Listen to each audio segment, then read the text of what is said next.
ጤናማ ያልሆነ ፈሳሽ ከማህፀናችሁ እየፈሰሰ እያሰቃቃችሁ ነው።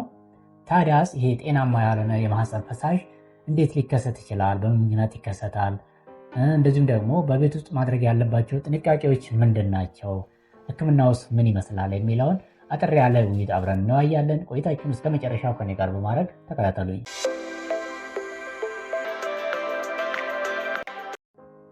ታዲያስ ጤና ይስጥልኝ የጤና ኬር ዩቲዩብ ቻናላችን ቤተሰቦች እንዴት ናችሁ? ደህና ናችሁ? እግዚአብሔር ይመስገን። ሰሞኑን ትንሽ ጠፋ ብዬባችኋለሁ። በተለያዩ ምክንያቶች ነበር ትንሽ የጠፋሁት። አሁን በድጋሜ ተገናኝተናል። ከዚህ በኋላ በየሳምንቱ በተለያዩ ርዕስ ዙሪያ ላይ አብረን እንወያያለን። እንግዲህ ዛሬ የመወያያ ርዕሳችን የሚሆነው ብዙ ሴቶች እህቶቻችንን የሚያስቸግረው ጤናማ ያልሆነ የማህፀን ፈሳሽ መፍሰስ ዙሪያ ላይ እንወያያለን። ጤናማ ያልሆነ የማህፀን ፈሳሽ ከምን ምክንያት የተነሳ ሊከሰት ይችላል? እንደዚሁም ደግሞ በምን መልኩ መከላከል ይቻላል? ሕክምና ውስጥ ምን ይመስላል? የሚለውን አጠር ያለ ውይይት አብረን እንወያያለን። ቆይታችሁን ከኛ ጋር በማድረግ ተከታተሉኝ። ለቻናላችን አዲስ ከሆናችሁ ቻናላችንን ሰብስክራይብ በማድረግ እንደዚሁም ለሌላ ሰው እንዲደርስ ላይክ፣ ሼር በማድረግ ቤተሰብ ይሁን ብላችኋለሁ። ወደ ውይይታችን አብረን እንለፍ። ታዲያስ ይህን ጤናማ ያልሆነ የማህፀን ፈሳሽ ከሚያመጡት ዋና ዋና ምክንያቶች ሁለት ናቸው። ከዛ መካከል አንደኛው ፈንገስ ነው። በፈንገስ ምክንያት የሽንት ፊኛ ቁስለት ሊከሰት ይችላል። እንደዚሁም ደግሞ ከማህፀን ጤናማ ያልሆነ አንዳንድ ፈሳሾች ሊፈጠሩ ይችላሉ። ታዲያስ በፈንገስ ምክንያት የሚከሰተው ፈሳሽ ሲኖር የተለያዩ አይነት ምልክቶችን ያሳያል። ከዛ ምልክቶች መካከል አንደኛው ማህፀን አካባቢ ላይ ነጭ ነገር የመውጣት ልክ እንደ ፀጉራችን ላይ ፎረፎር የምንለው አይነት ነገር ማራቢያ አካል አካባቢ ላይ መውጣት ምልክት ይታያል። የማሳከክ ባህሪ ይኖረዋል። እንደዚሁም ደግሞ ነጭ አይብ መስሎ ፍርፍር የሚል ፈሳሽ ከማህፀን ይፈሳል። እንደዚህ አይነት ምልክቶች ሊከሰቱ ይችላሉ። ሁለተኛው በባክቴሪያ ምክንያት ነው። ባክቴሪያን ስናይ የተለያዩ አይነት ባክቴሪያዎች አሉ። አንድ ዋና ሁለት ባክቴሪያዎችን ስናይ አንደኛው ትሪኮሞናሲስ እንለዋለን። ትሪኮሞናሲስ ታዲያ የተለያዩ አይነት ምልክቶችን በእናንተ ላይ ያሳያል ማለት ነው። ይህ ባክቴሪያ ታዲያ ከማህፀናችሁ ጤናማ ያልሆነ ፈሳሽ እንዲፈስ የሆነ አረንጓዴ ወይም ደግሞ ወፍራም ሆኖ ወደ ቢጫ የሚያደላ ፈሳሽ ከማህፀናችሁ እንዲፈስ ያደርጋል። እንደዚሁም ደግሞ በጣም እንዲያሳክካችሁ ከባድ የሆነ የአሳ ሽታ ከማህፀናችሁ እንዲፈስ ምክንያት ሊሆን ይችላል። ዋናው አንዱ ይሄ ባክቴሪያ ነው ማለት ነው። በዚሁ ስር የምናየው ሁለተኛው ክላምዲያ ወይም ደግሞ ጎኖሪያ የምንላቸው የባክቴሪያዎች አይነት ናቸው። ታዲያስ እነዚህ ባክቴሪያዎች በተጨማሪ ከባድ የሆነ ሽታ ያለው ፈሳሽ ይኖራቸዋል። እንደዚሁም ደግሞ ቢጫ የሆነ ቅድም እንዳየነው ቢጫ የሆነ ፈሳሽ ከማህፀን እንዲፈስ ያደርጋሉ። በሽንት ሲሸኑ በጣም እንዲያማችሁ፣ እንዲያቃጥልና እንዲቆጠቅጣችሁ ሊያደርጉ ይችላሉ። እንደዚህ አይነት ምልክቶች አላቸው። ታዲያ በአጠቃላይ ስናይ ከማህፀናችሁ ጤናማ ያልሆነ ፈሳሽ የሚፈሰው ከኢንፌክሽን ምክንያት ነው። ኢንፌክሽን ደግሞ የሚመጣው ከተለያየ ምክንያት ነው። አንደኛው ከንጽህና ጉድለት ነው። እንደዚሁም ደግሞ ከምትለብሱት የልብስ አይነት ነው። በዚህ ምክንያት ጤናማ ያልሆነ ፈሳሽ፣ ያልተለመደ ፈሳሽ ከማህፀናችሁ ሊፈስ ይችላል። ይህንን ቪዲዮ ከዚህ በፊትም አይተናል። ግን በተደጋጋሚ ሴቶች እህቶቻችን ጥያቄ ስለሚጠይቁን እኛም በተደጋጋሚ በቪዲዮ ብንሰራ ጥሩ ነው በማለት ነው በድጋሚ አሁን ልሰራላችሁ እየፈለግኩበትም ማለት ነው። ታዲያስ እንደዚህ አይነት ምልክቶች እናንተ ላይ የሚታዩ ከሆነ በቤታችሁ ውስጥ ምን ማድረግ አለባችሁ ብለን ደግሞ በዝርዝር ስናይ የመጀመሪያው ንጽህናችሁን መጠበቅ ነው። ንጽህናችሁን እንዴት መጠበቅ አለባችሁ ብለን ስናይ እንደሚታወቀው እንደ ማንኛውም የሰውነታችሁ ክፍል መራቢያ አካል አካባቢ ላይ እንደፈለጋችሁ መታጠብ አይቻልም። ይሄ ማለት መራቢያ አካል አካባቢ ስትታጠቡ ወይም ደግሞ ስትጸዳዱ ከባድ ሽታ ያለው ሳሙና ሳትጠቀሙ በውሃ ብቻ መታጠብ ነው የሚያስፈልገው። ስትታጠቡ ውሃውን ለብ በማድረግ ሳያቃጥላችሁ ለብ በማድረግ ቀስ ብላችሁ ከዚህ ከፊት ለፊት ወደኋላ ነው መታጠብ የሚያስፈልጋችሁ።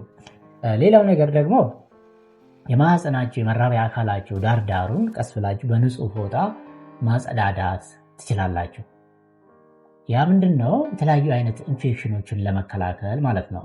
ሌላው ማድረግ ያለባችሁ ነገር በማንኛውም ጊዜ ሽንት ቤት ገብታችሁ ስትወጡ ወይም ደግሞ ሻወር ገብታችሁ ስትወጡ በትንሽ የንጹህ ፎጣ መራቢያ አካል አካባቢ ላይ ማደራረቅ ያስፈልጋችኋል። ያ ለምንድነው የሚጠቅማችሁ? መራቢያ አካል አካባቢ ላይ እርጥበት እንዳይፈጠር ደረቅ እንዲሆን፣ ደረቅና ንጹህ እንዲሆን። ደረቅና ንጹህ ሆነ ማለት የተለያዩ አይነት ባክቴሪያዎች እዛ አካባቢ ላይ እንደልባቸው አይራቡም።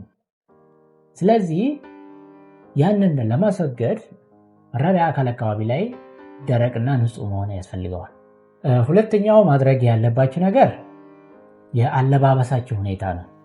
ከስር መልበስ ያለባችሁ ልብስ ወይም ደግሞ ፓንት ሊሆን ይችላል ኮተን የሆነና አየር የሚያስገባ በመራቢያ አካል አካባቢ ላይ የሚፈጠረውን ላብና እርጥበት መጠጥ አድርጎ የሚይዝ መሆን አለበት። ስለዚህ ከኮተን የተሰራ ልብስ ነው መልበስ ያለባችሁ።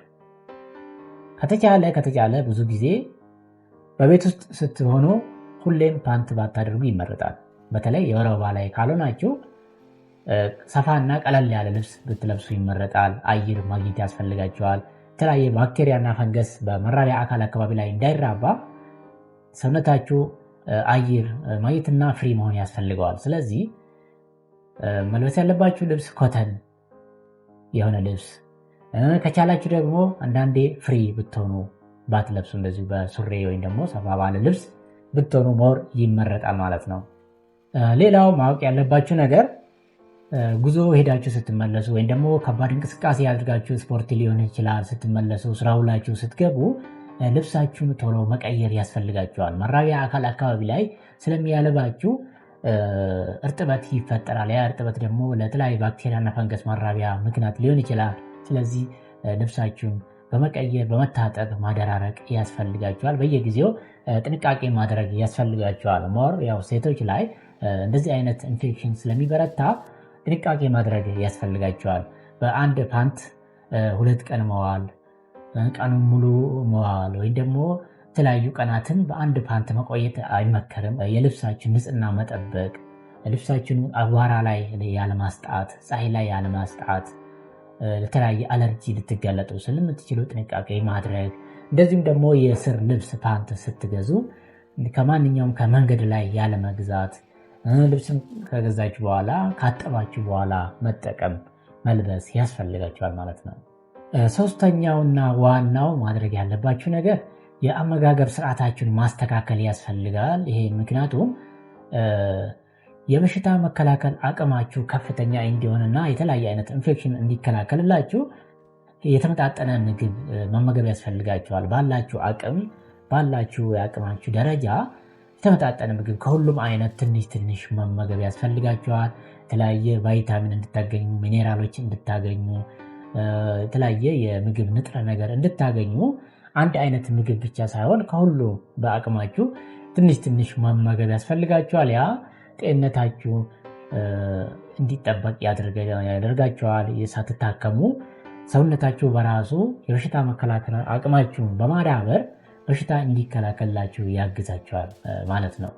ትልቁ ማወቅ ያለባችሁ ነገር በቤት ውስጥ እነዚህ ጥንቃቄዎች አድርጋችሁ ነገር ግን ምንም አይነት ለውጥ የምታጡ ከሆነና ከማህፀናችሁ ጤናማ ያልሆነ ፈሳሽ የሚመነጭ ከሆነ የሚፈስ ከሆነ እንደዚሁም ደግሞ ሽታ ያለው ፈሳሽ የሚፈሳችሁ ከሆነ ወደ ጤና ተቋም መቼ መሄድ አለባችሁ ብለን ስናይ አንደኛው ከማህፀናችሁ የሚፈሰው ፈሳሽ ቢጫ ከለር ሲሆን እንደዚሁም ደግሞ አረንጓዴ አይነት ከለር ሲሆን ከባድ የሆነ ሽታ ሲኖረው በጣም ወፍራም የሆነ ከወትሮ ያልተለመደ አይነት ፈሳሽ ሲሆን በተጨማሪ የግብረ ስጋ ግንኙነት ስታደርጉ በጣም የሚያማችሁ ከሆነ ሽንት ሲሸኑ በጣም የሚያማችሁ ከሆነ ከእምብርታችሁ በታች በጣም የሚያማችሁ ወደ ታች የሚወጋችሁ ከሆነ እንደዚሁም ደግሞ ያልተለመደ ደም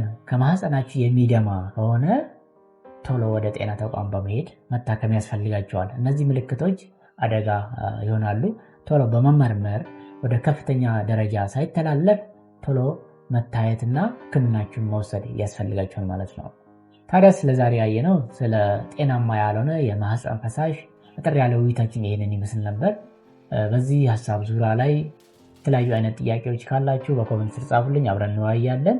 በተጨማሪ ከኛ ጋር ቆይታችሁን ስላደረጋችሁ በጣም ከልብ አመሰግናለሁ።